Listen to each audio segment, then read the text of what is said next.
So hello students, welcome back to my YouTube channel Medicos times.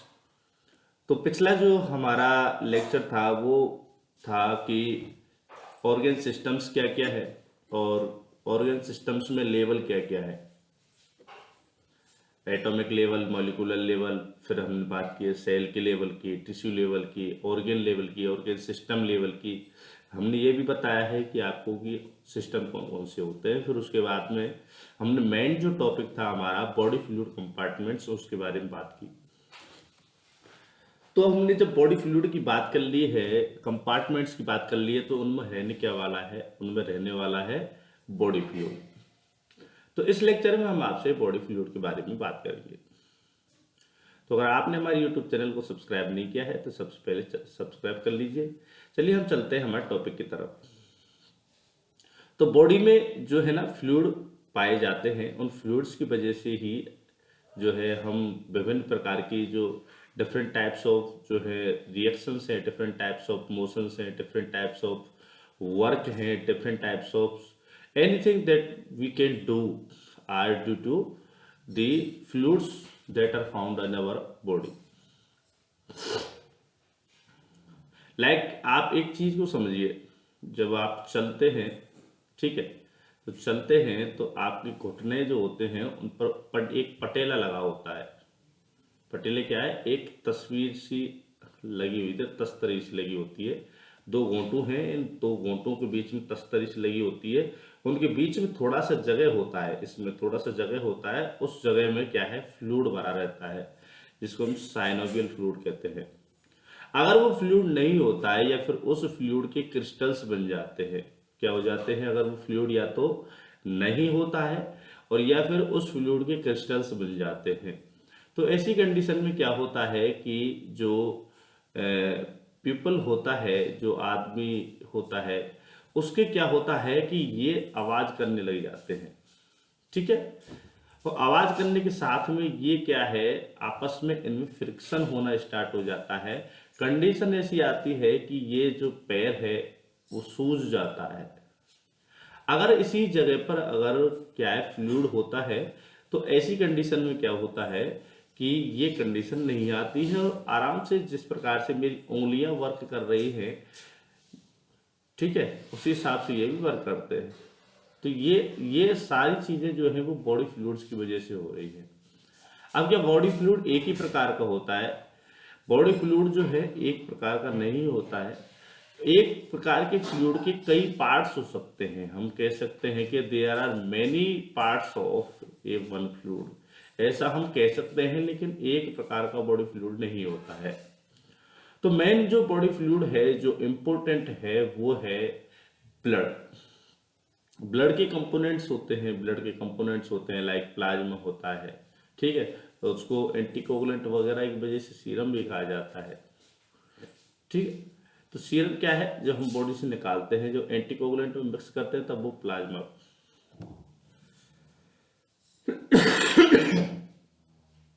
अब देखते हैं उसको कंपोजिशन क्या है, वो बनता कैसे है। तो अगर हम बात करते हैं बॉडी फ्लूइड के कंपोजिशन की, तो बॉडी फ्लूइड हमने बात की, ईसीएफ जो है वो क्या है, ब्लड, प्लाज्मा और इंटस्टिशियल फ्लूइड। ये हमने तीन जो फ्लूइड है ये आपके सामने पड़े हैं ईसीएफ में, एक्स्ट्रा सेलुलर फ्लूइड में। और आईसीएफ में हमने वाटर के बारे में बात की थी, जो है सेल्स के अंदर पाए जाते हैं। ऐसे फ्लूइड्स की बात की थी, तो वाटर की बात की थी हमने। तो वाटर की अगर हम बात करते हैं, तो वाटर जो है हमारी बॉडी का 70% जो वेट होता है वो वाटर के कारण होता है, और उसका भी 40% जो बॉडी वेट है वो due to intracellular fluid, and 20 से 25% जो बॉडी वेट है due to extracellular fluid.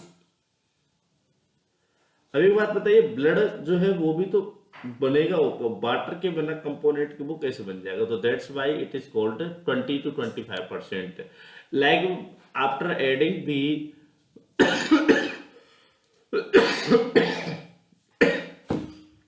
both percentage of water, extracellular and intercellular, we can say that 95% of our body has body weight has water.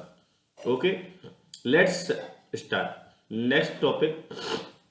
अगर हम बात करते हैं कि जो बॉडी फ्लूइड है, तो ये वाटर की जब हम बात करते हैं तो वाटर के बहुत सारे फंक्शंस आप पढ़ सकते हैं, कहीं भी कितने भी पढ़ सकते हैं। लेकिन द मेन इंपॉर्टेंट फंक्शन वो है बायोकेमिकल रिएक्शंस जो हमारी बॉडी में हो रही है, उनके लिए जो है वाटर काम करता है। अब देखिए ये डायग्राम है, इस डायग्राम को आप ब्रेन से स्टार्ट करिए। ब्रेन से स्टार्ट जब आप करते हैं तो वहां पर आपको वाटर का कंटेस्ट जो है कंटेंट है वो 80 to 85% मिलता है। कितना मिलता है? 80 से 85%, यानी कि हमारी जो खोपड़िया है उसमें 85% वाटर भरा हुआ है। और अगर हम दांतों की बात करते हैं तो इस लेवल पर 8 से 10% है, लंग्स 75 से 80%, हार्ट जो है 75 से 80%, लीवर जो है 70 से 75%, किडनी जो है वो 80 से 85%, और जो ब्लड है उसमें 50% वाटर होता है, स्किन में 70 से 75% और मसल्स में 70 से 75%। यानी एवरेज अगर हम कहते हैं और ये कहते हैं कि सबसे ज्यादा कहाँ पाया जाता है वाटर का कंटेंट, तो वो पाया जाता है ब्रेन में। हमारा जो स्कल है इसके अंदर जो है कंपार्टमेंट्स बने हुए हैं, उन सारे कंपार्टमेंट्स में डिफरेंट टाइप्स ऑफ रीजन्स है, लाइक हियरिंग रीजन है, ठीक है, स्मेल करने का रीजन है, स्वाद लेने का रीजन है, देखने का रीजन है, आइडेंटिफाई करने का रीजन है। तो ऐसे रीजन से कितने रीजन से किस किस का क्या क्या काम है, वो सारी बातें हम नर्वस सिस्टम में डिस्कस करेंगे।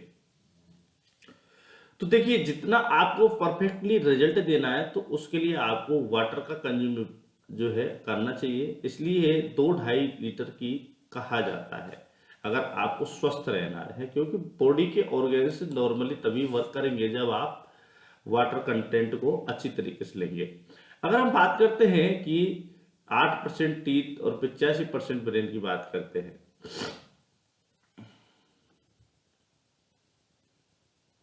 बाकी के कंसंट्रेशन जो है वो इसका सेम ही होता है। ये आप नोट कर लीजिए और ये पढ़ लीजिए आप, ये सारी चीजें आपके पढ़ने के लिए हैं जो मैंने आपको बता दी है, ठीक है। ये आईएफ का मतलब होता है इंटरस्टिशियल फ्लूइड, ओके। इसमें आपको थोड़ा सा भी वो नहीं होना है। मिनरल्स पाए जाते हैं आईसीएफ में, तो वो बताए हैं कौन कौन से हैं। कंसंट्रेशन पोटेशियम की होती है, मैग्नीशियम की, फॉस्फेट की होती है। In contrast to extracellular intracellular fluid has high concentration of protein and ions, low concentration of sodium ions, which facilitate the active transport of these ions. Na plus K pump ATPH pump which remains fluid।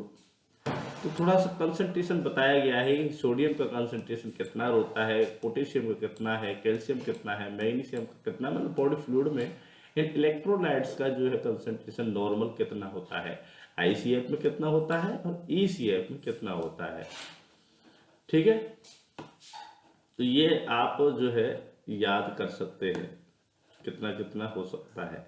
तो आप ध्यान रखिए ICF यानी intracellular, cell के अंदर तो potassium ज्यादा पाया जाएगा और जो बाहर है वो कम पाया जाएगा, और सेल के बाहर जो है वो सोडियम पाया जाएगा ज्यादा और पोटेशियम मिलेगा कम।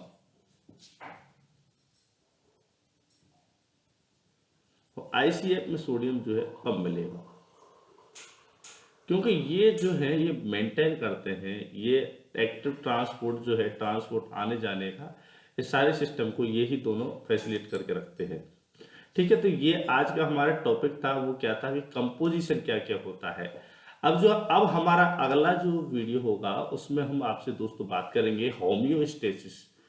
होम्योस्टेसिस यानी हमारी जो बॉडी है उसका किस प्रकार से संतुलन बन के चलता रहता है, किस प्रकार से बॉडी जो है अपने आप को मेंटेन करके रखती है, सर्दी हो गर्मी हो, ठीक है, कैसी भी कंडीशंस हो, बॉडी जो है अपनी चाहती है कि मैं स्टेबल कंडीशन में रहूं, इसके लिए वो क्या क्या उपाय करती है, क्या क्या कर सकती है। तो अगर आपने हमारे YouTube चैनल को सब्सक्राइब नहीं किया है तो सबसे पहले आप हमारे YouTube चैनल को सब्सक्राइब कर लीजिए, लाइक करिए और हमारे साथ में बने रहिए। धन्यवाद, मिलते हैं अगले वीडियो।